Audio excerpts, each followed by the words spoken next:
Thank you, and I'm really happy to be here and to meet all of you. So I'm going to talk about engaging with the Risk Society as Christians. And to start with, I'll talk a bit about what the Risk Society is and where the thesis comes from, and then talk about some of the theological aspects, some of the bits that the Bible says about risk. I'm also going to give some examples from Montserrat, which is an island in the Caribbean that was hit by a volcanic eruption in 1995, and this image is one of what was the capital city. And this was taken in 2008, and I think these buildings have now been destroyed completely. So Ulrich Beck in 1986 wrote a thesis entitled Risk Society Towards a New Modernity, in which he described risk as a systematic way of trying to manage the future, often dealing with incalculable risks, things that we didn't anticipate particularly technological risks. So risks, he was obviously writing immediately after Chernobyl, so he was thinking around the nuclear threat, also the Cold War. But his thesis has been extremely influential in thinking around risk over the last sort of 30 years, and it applies particularly well perhaps to climate change. So the idea that human development, human industrialization of the world has increased and produced these risks we didn't anticipate, and therefore the whole process of modernization has to adjust and try to develop new technologies to deal with the risks from the other technologies. And he calls this process reflexive modernization.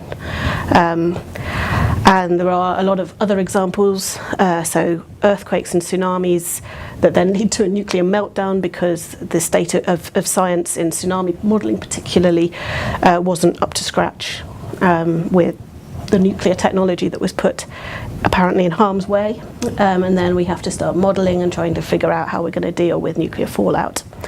And another example is the Icelandic eruption from Eyjafjallajökull in 2010, and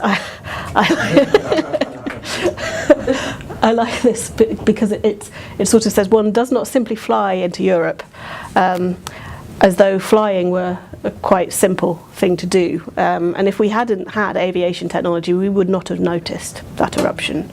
There was some fallout for farmers around the volcano, but in general it would have had very little impact. It was a relatively small eruption, but it was exacerbated massively by technological development.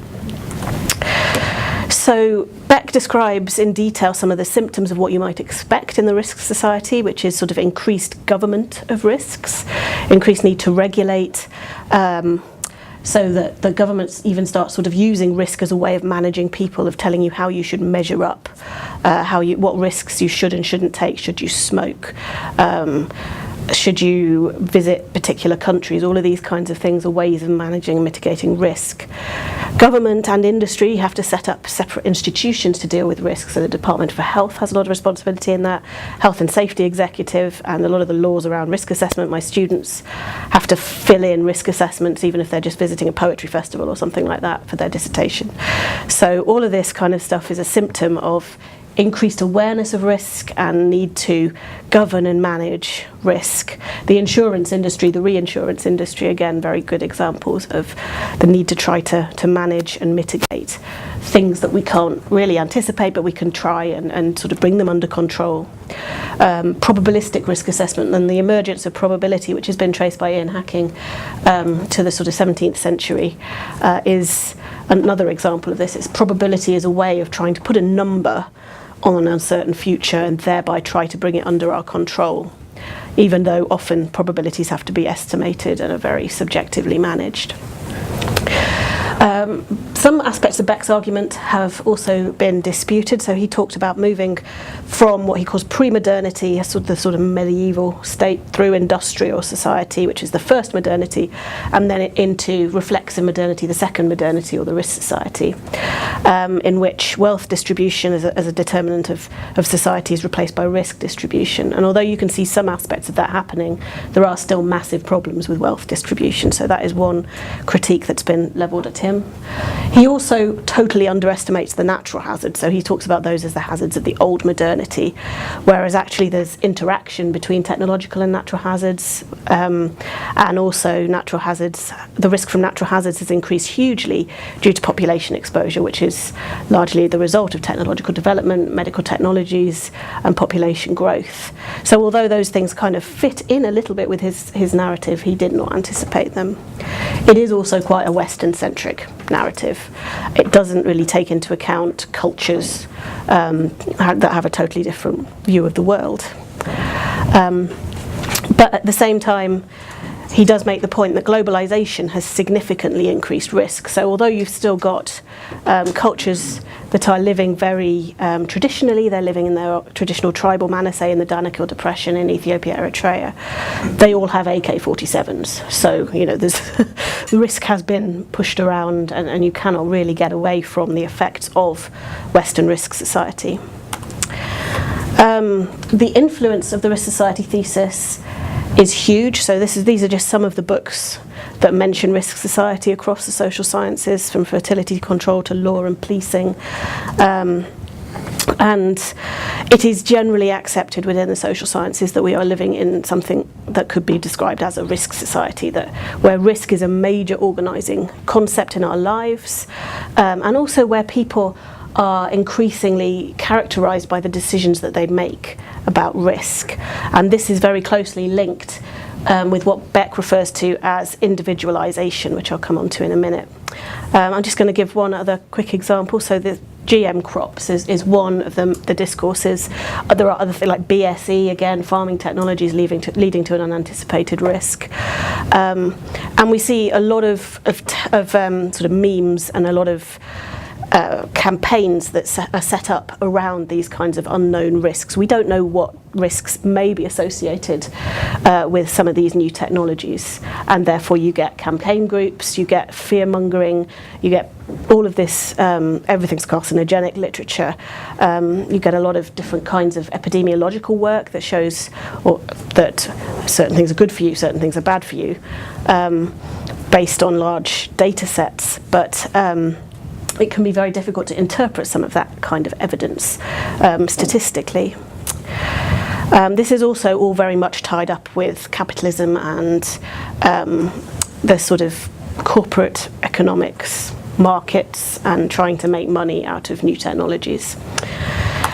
So Beck also talks a lot about social structure and the effect of risk society on how people live. And individualisation is the idea that because we have to make risk decisions in our everyday lives, when we're crossing the road, when we decide that we're going to eat one thing versus another thing, you know, if you're drinking a lot or if you're smoking, all of these kinds of things are risk decisions, and that leads us to be quite self-focused because we have to make kind of probability assessments almost. What's going to harm me the most in this? What's the cost benefit of this situation? And that leads to a kind of an individual focused culture, leads to the breakup of things like the nuclear family and a lot of the traditional patterns of life, and the establishment of new kinds of social links around risk. So people who sort of think the same kinds of things, lobby groups, and also what I've already talked about in terms of regulation of risk. The NIMBY movement, health and safety technologies, or nanotech, biotech, all of these kinds of things have to be regulated, and regulation is constantly trying to catch up with the state of science. Beck argues very strongly that risk is something that comes with secularisation. So whoever believes in God is a risk atheist. And when Nietzsche announces that God is dead, that has the ironic consequence that from now on human beings must find or invent their own explanations and justifications for the disasters which threaten them. So it's very much the idea that risk is opposed to a Christian worldview in which God is in control. And it's much more about humans wanting to manage their own future, wanting some kind of security because they've lost the security about what happens after death, particularly, that they get from God. Anthony Giddens, who is another risk society theorist, who's writing very similar things to Beck around the same kinds of times. Risk society is the mobilising dynamic of a society bent on change that wants to determine its own future rather than leaving it to religion. So it's very much moving on from religion and from believing in God towards trying to control things and trying to manage the future ourselves. But risk society is also kind of not surprising for Christians, in the sense that if you move away from having your security in God, if you move away from trusting in Jesus to save you, then you suddenly have this huge vacuum in which you desperately need to try to make yourself secure again. But at the same time, that builds up the idea of the human as being able to control things, whereas Christianity very much says we are creatures, we are finite. There are things that we don't know and we won't know. And actually, because we're finite, because we're creatures, when we try to push ourselves too far, we can create unintended risks. Of course we do, because we want to produce things that are profitable, we want to produce things that improve our lifestyle. And these kinds of motivations that we have, some of them are fine, some of them are sinful, that will lead to the creation of unintended risks. So the Bible has quite a lot to say about a number of aspects of risk society, really. So talks about using the knowledge that we have wisely. This is from Ezekiel, where Ezekiel is talking about the role of the watchman. And if the watchman warns people, then they fail to respond to that warning, then their blood is on their own head. If the watchman sees the sword coming and does not blow the trumpet to warn the people, then that person's life will be taken because of their sin. But I will hold the watchman accountable. So there is a sense in this passage and in others that there is a responsibility to use knowledge, to use foresight and calculation and so on, to try to save people's lives and to protect people. But at the same time, Isaiah says, your knowledge and wisdom mislead you when you say to yourself, I am and there is none beside me. So when we stop trusting in God and we trust in our knowledge and our wisdom, it leads us astray. There are also quite a number of passages that talk about uncertainty, about the human epistemological risk that we have. So we have no ontological risk as Christians because we believe that ultimately we're saved, but we don't know the future. We don't know what's going to happen to us if we take a particular action. So there are a number of passages that deal with that. If we say, let us enter the city, the famine is in the city and we shall die there. If we sit here, we die also. So now come, let us go over to the camp of the Arameans. If they spare our lives, we shall live, and if they kill us, we shall but die. So weighing up two different decisions. And again in 2 Samuel, if the Arameans are too strong for me, then you're to come to my rescue. But if the Ammonites is too strong for you, then I will rescue you. Be strong and let us fight bravely for our people and the cities of our God. The Lord will do what is right in his sight. So this kind of level of the human decision-making under God very strongly comes through. And again, there's another example from Esther where she says, I'm going to do what I think is right, but if I perish, I perish. There was also passages that talk to us about planning, so how we should plan our lives or shouldn't. And again, this is something that's very prevalent in the risk society, the kind of cost-benefit analysis of what we should do. James says, listen, you who say today or tomorrow we'll go to this or that city and spend a year there, carry on business and make money, you do not even know what will happen tomorrow. What is your life? You are a mist that appears for a little while and then vanishes. You ought to say, if it's the Lord's will, we will live and do this or that. And Ecclesiastes teaches us a little bit we shouldn't be agonising too much. So we have a tendency to kind of worry and fret, which is, again, is another feature of the risk society, social anxiety. But if you watch the wind for too long, you will not plant. If you look at the clouds, you will not reap. As you do not know the path of the wind or how the body is formed in a mother's womb, so you cannot understand the work of God, the maker of all things. So again, there are limits to our knowledge and to our ability to plan everything perfectly and know everything perfectly all of the time. And one of the key kind of things that come across when the Bible is talking about these kinds of uncertain situations is relationship with God, relationship with each other, fellowship, talking to other people, and also the idea that really we should be relating to people outside of the Christian church in ways that exemplify this. So even though people are against us, if we stand firm, we will win life. There are a number of other sorts of examples. So when the disciples are in the boat, they're fishermen. They know where to put the nets when to get the fish. But in John 21, the fish doesn't come. Jesus, who is a carpenter, comes along and tells them where to put their nets. And they change where they put their nets because they know who he is. Even though he's not, they're the experts and he isn't.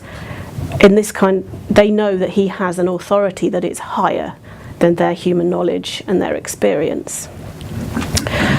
There's also Acts 27, which is where the shipwreck happens, and Paul warns the sailors about the shipwreck, and then they ignore him anyway, but he still deals graciously with them. He's still loving towards them, even though they don't heed his warning. So one of the ways that we can think about this is sort of as ontological risk that Christians do not face, but that non-believers are very anxious about in the risk society. And epistemological risk, which we do face because we don't know what's going to happen, what God's plan is, but we know he has one. And then responding with relationship, with sympathy, with empathy towards those who have this terrible fear of death.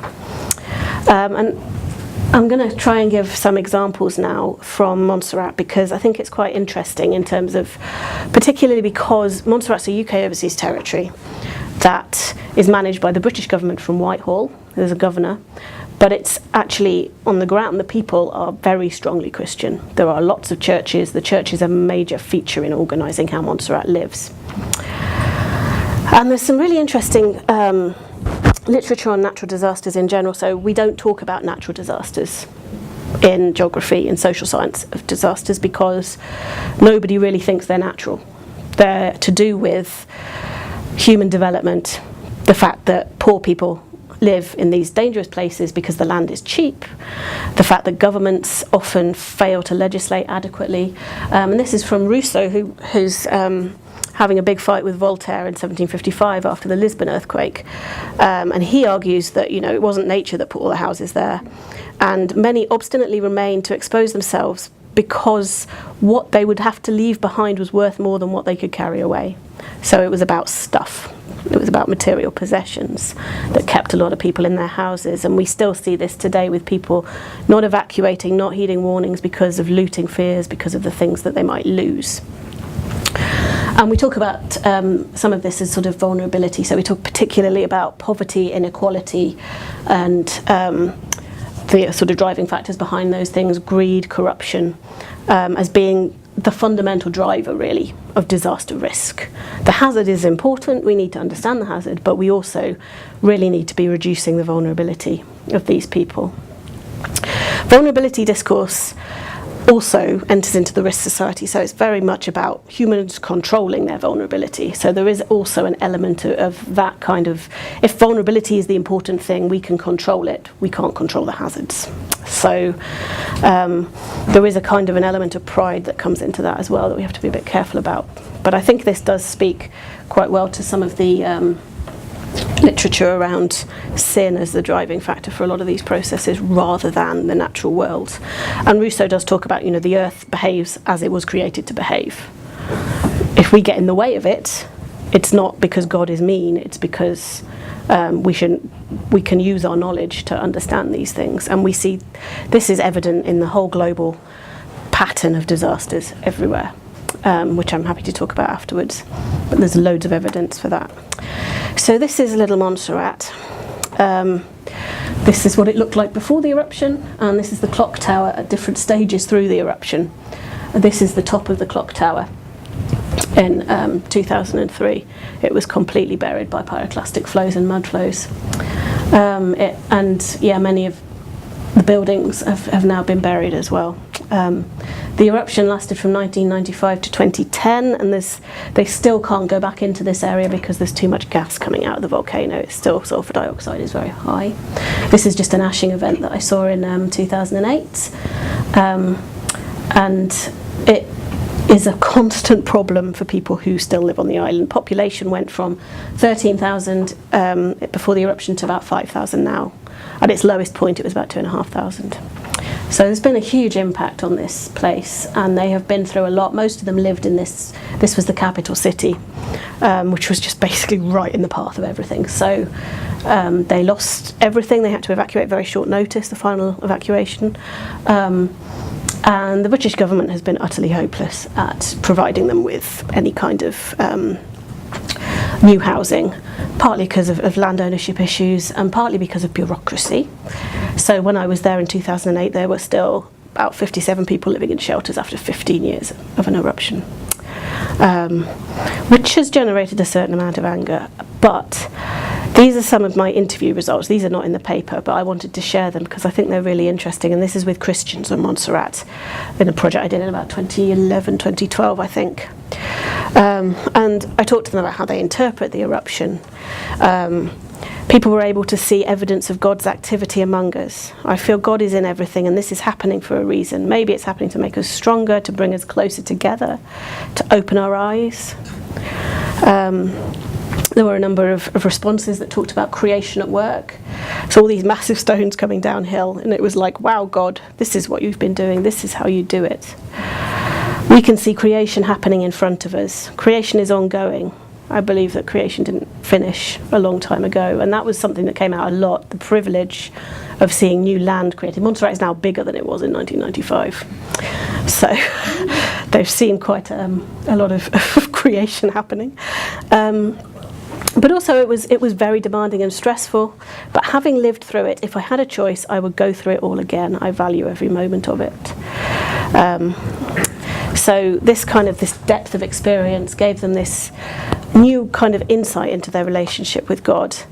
And they also talked about how they saw God after the eruption. So I think about David, before he was king, being pursued by Saul and living in caves, and it didn't make any sense to him at all, and yet it drew him, it made him desperate for God. It's shown us that in a twinkling of an eye, all things can be taken away. And if we're not putting our trust in material things, we're able to shake it off and move on. And these are all along that sort of line that we went through this thing and it made us dependent and desperate for God all of the time. And talking about sort of their relationships with God. People complain when it's hot, but I don't say, take this sun away from me. Sometimes you have to be careful what you ask for, so whatever he sends my way, I'm going to thank him. And then referring to a friend who was driving out of the thing with his tyres burnt up. Amazing grace, how sweet the sound that saved a wretch like me. So these very much are not risk society responses. These are sort of the responses of a Christian society that is trying to find out what God is doing in this horrible situation. And I think there's a very strong argument, because the British government came along and said, you need to do a risk assessment for this volcano, you need to come up with all these probabilities so that we can try and figure out what we're going to do. And they still struggled to figure out what they were going to do. So the risk society was sort of read into Montserrat from the outside, and it was also used in because Montserrat became dependent on the UK when it was almost financially independent before the eruption. It was used to influence legislation, so they were forced to put through legislation about abortion and things like that they did not want to put through as a community, because the British government had more power over them. So the risk society impinges on other religious societies, not just Christian ones, to be fair. And it affects them through all of these kind of globalization, through, in this case, colonial networks, but also through post-colonial structures in some parts of, say, sub-Saharan Africa. So I think there's a couple of things that come out of this in terms of how we handle the risk society, so how we ourselves deal with being surrounded by risk all of the time, how we use knowledge in a way under God that gives us things that we can do, ways that we can plan ahead for ourselves, but doing so in humility and prayer, and living distinctively in relationship with God, with each other, and with the risk society itself, but also engaging with some of the discourses that arise because of the risk society. So this idea of individual choice being the most important thing in terms of dealing with risk, but also human dominion. The kind of idea that we can control the future if we just know enough. And the flip side of that, the dealing with the fact that we don't know enough, the fear and anxiety that it produces in people, is another kind of an opportunity for the church. And also the aspects of vulnerability, which is kind of more thing that I'm interested in personally, I suppose, from a disaster risk point of view. But whether or not the vulnerability discourse in the social sciences is also driven by human dominion, and how we actually could use that as a way of explaining sin, and that some of the vulnerability really is the result of sin much more than it is anything that we're ever going to be able to do anything about. So I'm going to leave you with what the Montserratians would want me to say. Montserrat is nice and still paradise. Thank you. Thank you.